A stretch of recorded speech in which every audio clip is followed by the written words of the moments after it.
Hey guys, it's been a while, but check this out. Oh yeah, let's get dangerous.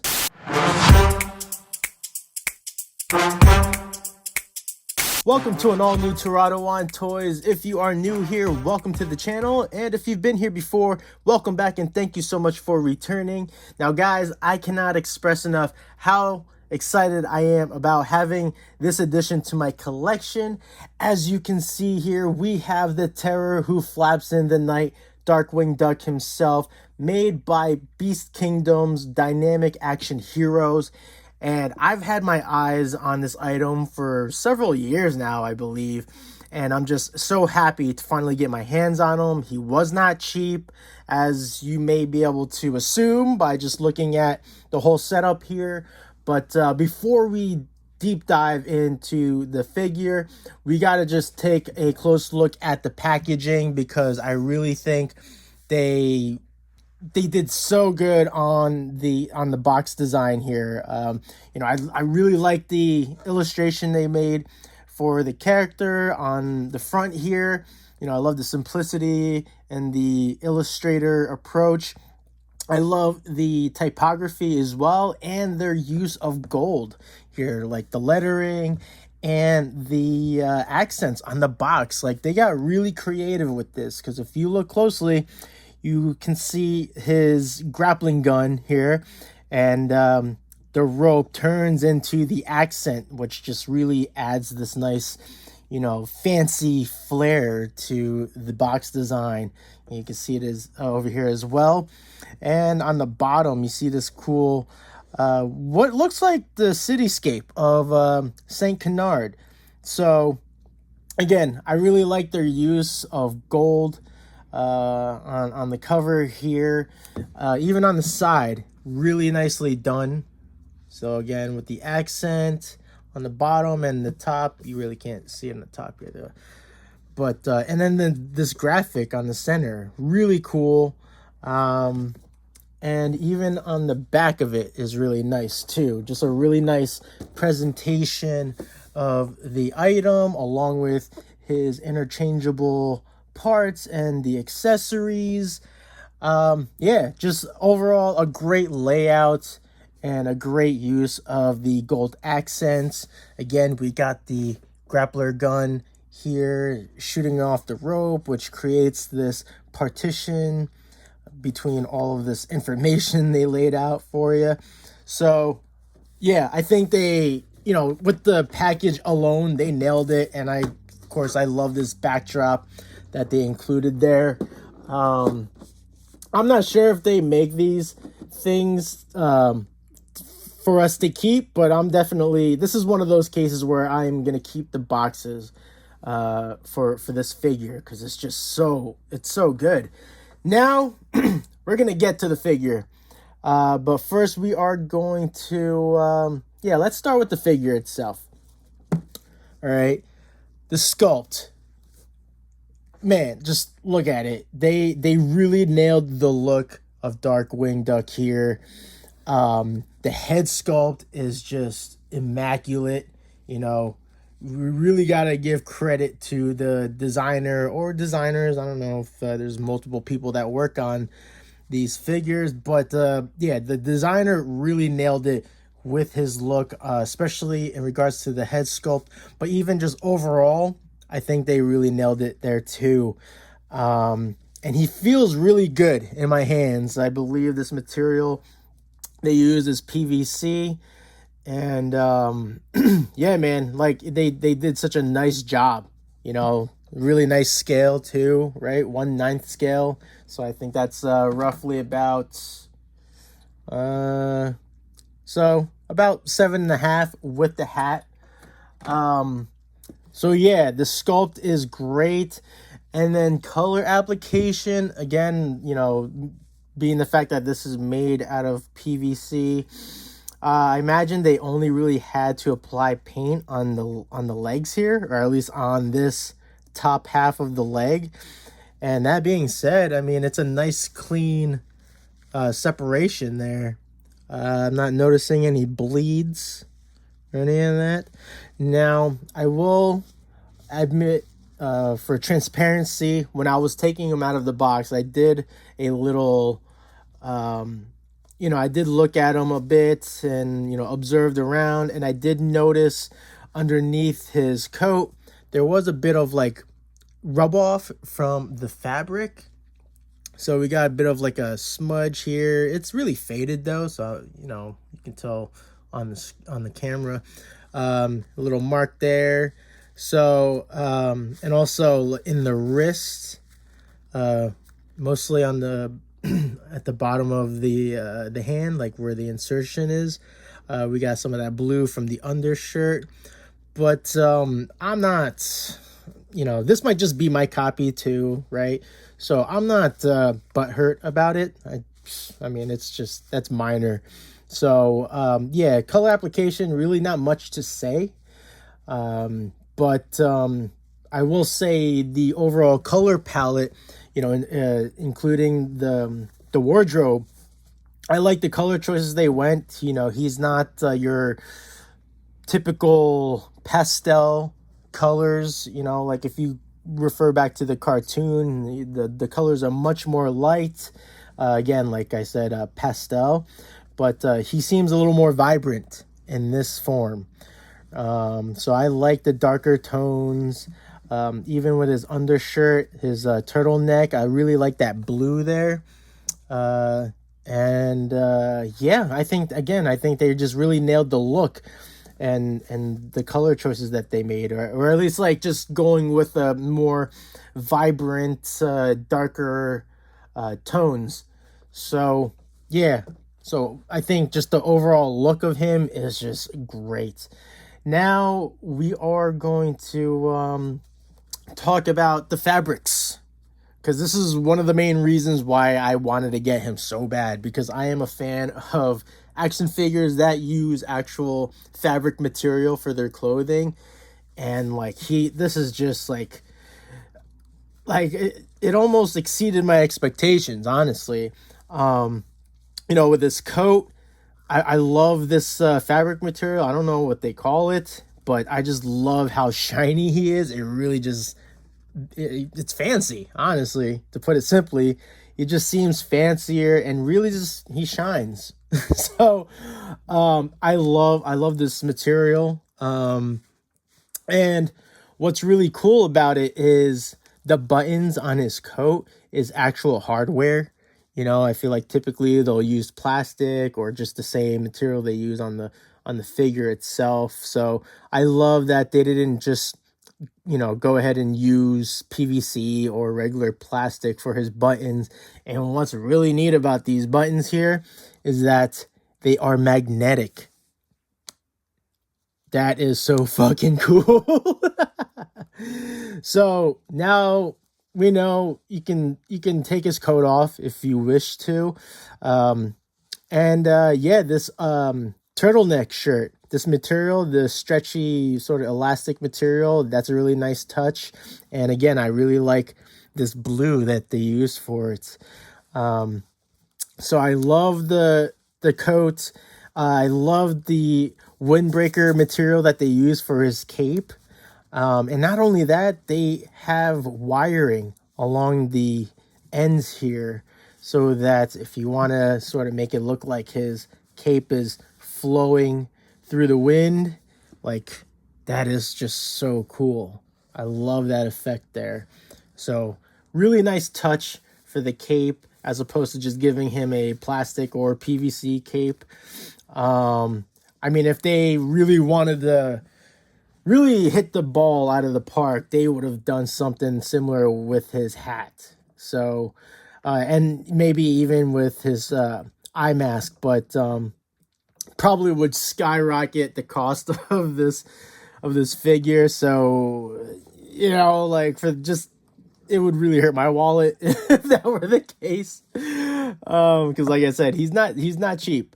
This brand in general is not cheap, and I think it's pretty obvious. So all of this is so far is just really phenomenal. Now, in terms of his articulation and the range of motion that his limbs have, they're pretty decent. I'm actually going to take his hat off for this demonstration, but yeah, he has all pretty much the standard articulation you would imagine, especially with this kind of body type, you know, with this wide base. But yeah, I mean, his legs, you can point out his feet if you want. They have a tilt, which is nice. All of the joints have ratchets in them, so they're all ratchet joints. Same thing in the knee there, so it's got a nice knee bend. So you got the twist in there. There's also, because of the ratchet joint in the pelvic area here, you got that nice twist as well. And what's interesting with this approach is that you can actually kind of yank these out just a little bit out of their socket. So I'm not quite sure what the main purpose is for that, other than just giving him more of a, I don't know if it's more of a range of motion or what, but you know, I'm sure it'll come in handy when posing him. So yeah, nice articulation in the legs. Now in his torso, he does have a ball joint in the midsection here. Not that it really allows much of a tilt, but you know, perfect for the swivel. So we have that, which is good. And now in the arms, I noticed when I was raising his arms, when I was examining him off camera, he does appear to have like a sort of butterfly range here, like the joint. I believe it's still ratchet joint, so it is nice that he has that sort of butterfly effect there in his movement. So as you can see, he's got a nice arm raise. He can rotate his arm all the way around. The only problem is, like, I don't know if anyone watching this owns any figures that have fabric material with their figures. Like, well, figures that have fabric material for clothing, they tend to get caught up in the creases, you know, in the arms. So, you know, it does kind of limit that, but he's capable. And of course, he's got the, you just find it. Sometimes it's tricky finding that where the arm can bend. So he does have a bicep bend. I just have to find it. Nope. It's in there. I promise you. Here, I'll show you with the other arm. So he does have a bicep bend and a swivel there as well. And the same thing applies to his wrist. So you can see it a little bit ratchet in there. So you can flex the wrist, hyperextend the wrist there. So that's good. I'm kind of determined to find that bicep bend in his arm. Oh, there it is. I was hyperextending it. So there we go. So yeah, great articulation in the arms. And last but not least, the articulation in the head. I believe his neck is a double ball joint. Really only has mobility at the bottom, in the bottom of the neck there. So you can tilt his head down a bit. Got a nice tilt back as well. And of course, hold on now. We'll get to the accessories and the changeable parts in just a moment there, Darkwing. So yeah, he has, they keep falling out. So as you saw, he does have rotation in the head. But since his beak keeps popping out, we might as well jump right into the interchangeable parts. So as you saw, the beak does slide out, right? And it has like a little button there. So it inserts that that insertion space there. This appears to be a little loose, but that's okay. And yeah, let me put him aside here. So this is the extra beak with his mouth closed. So that's nice.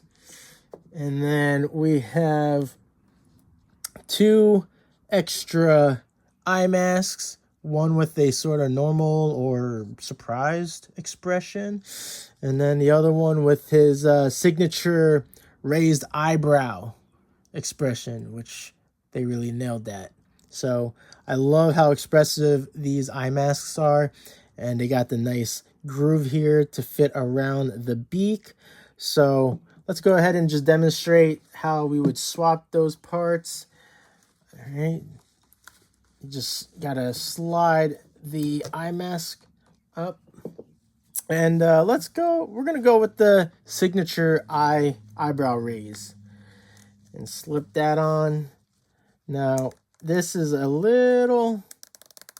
a bit of a tight fit, probably because it's not worn in as the other one. And we'll just swap the beak while we're at it.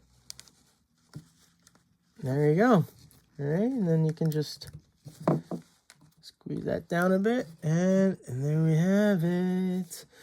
I love that his hat comes off. I mean, of course, in order to swap the mask, but that is Darkwing. Let's get dangerous. So that's really neat. Now with the hands, so again, I'll mention that I was, doing a little close off-camera inspection, because when it comes to swapping hands, I'm a bit of a stickler when it comes to the type of joints that the wrists have for swapping the hands. I'm a big fan of ball tips, but unfortunately this figure does not have a ball tip for the wrist. It's one of those sort of flat ends. Here, I'll do it on this hand since it's closer. So you really got to add some effort and really apply some pressure, and of course twist it to loosen it up. But yeah, so that's the tip that's used there. And the only reason why I wish it wasn't this type of tip is that I worry about wear and tear. Like if I were to keep swapping his hands, I just worry about the wear and tear, and eventually this breaking off and getting stuck in the hand, right? Like that's like, I think it's safe to say that's every toy collector's nightmare, and especially having it happen on camera. Right? So yeah, that's the only thing about, that's why I wish this figure had that kind of tip, but it worked out. So pretty easy to swap the parts, and yeah, really cool. Now the last thing we will cover is are the rest of the interchangeable parts and the accessories. So we got 2 fists, okay, which is nice. We have these 2 fully open palms, and now I would believe this is for the gesture of like, stop there, evildoers, right? That's what comes to mind for me, at least. Then we got these other 2 closed hands with the thumbs out. I'm not sure what would the main purpose of this would be, other than like, if you look at some of the images or just know by watching the cartoon when he holds his cape up, like I wonder if that's what that is, just to kind of give it that look. But I don't know. I mean, if you can find a purpose for that, that's good to have. And then you got these 2 open hands with the expressive fingers. All right, I really like that addition of like these hand poses. Really nice. And the last pair are the semi-open hands for holding his grappling gun. All right, so that's great, and I love that you got 2 of them, so that you could always swap whichever hand you want him to hold his grappling gun, which, by the way, is easily one of my favorite features for this figure, because just look at this design here. I think they just nailed it. And what's really cool about this is that the rope does come out, so you can just have the gun by itself. And again, with their color choices, like I really like this tone of pink. It's almost like a magenta, or maroon rather. But yeah, it really helps pop, and also kind of just separate all the black that is on this gun. So really nice touch. You even got this nice little sky blue in the scope there, so that's really nice. And then yeah, man, the rope and the grappling hook, like it just, man, so cool. So I really love that they included these pieces and that they are detachable. So that's neat. And lastly is the figure stand, which I will say right off the bat, not that this clear yellow base is terrible. I do like the color, but I do wish it was a solid color, or at least frosted. Like it could be semi-transparent with some frosting, at least around where the name and the logo is, because that's like a really nice touch there. And yeah, I feel like that's just a missed opportunity, and also a little bit of a misdirect, because if we look at the back here, the base appears to be solid. So I mean, I would imagine they probably did that just for the sake of the advertising, like just to show the base. Although it's kind of weird they didn't include the pole there. So whatever. So I feel like I'm kind of nitpicking at this point, but I think it still stands. Like I feel, no pun intended, but I do think it just would have been a nicer appeal if we had a solid color for the base. Because yeah, man, look at that glorious logo there, right? Now the pole for the stand, it's kind of high, right? But it's so that you can actually just hold him by the back of the neck. No, so yeah, because when you think about his stature, right, he's got the wide base. I mean, you could have it lower where it would just, whoop, sorry, Darkwing. Well, he's a clumsy dude anyway. But yeah, if you wanted it to come around and basically give him the underhook, you could do that, but his tail, his rear end kind of he'll just always be crooked. So yeah, the best place is behind the neck. So get your hat on back there, back to your glorious self. So yeah, I mean, I think overall, I think this is still a phenomenal figure. And as I said in the beginning, he was not cheap. But I think when you consider everything you're getting with him, the interchangeable parts, the accessories, the stand, I mean, hell, you got the fabric clothing, the magnetic buttons, windbreaker cape with the wiring inside, and the box. Again, I'm keeping this box because it's just so nice. So when you collectively reflect on like the pricing, I think it's totally worth it, especially if you're a hardcore Darkwing Duck fan, or you just love collecting toys and love high-end toys. This is a no-brainer for sure. So that's all I pretty much got to say about this. So please leave your thoughts in the comments, folks, if you think this is well worth the money, because again, it's not cheap. I think I paid roughly like $80 something with shipping. Yeah, I think it's worth it. My wife disagrees, but I totally think it's worth it. He is a high-end figure, so, and he's got all the articulation and all that. So yeah, man, let me know what you guys think in the comments. And if you enjoyed this video, please consider liking and subscribing to help out the channel. And be sure to ring that notification bell. That way you can keep up with the new uploads. Because I do post other videos sharing my artwork and my podcast called Rated G. And if you want to keep up with me on social media, just follow my handle at the bottom right corner. And yeah, that's it.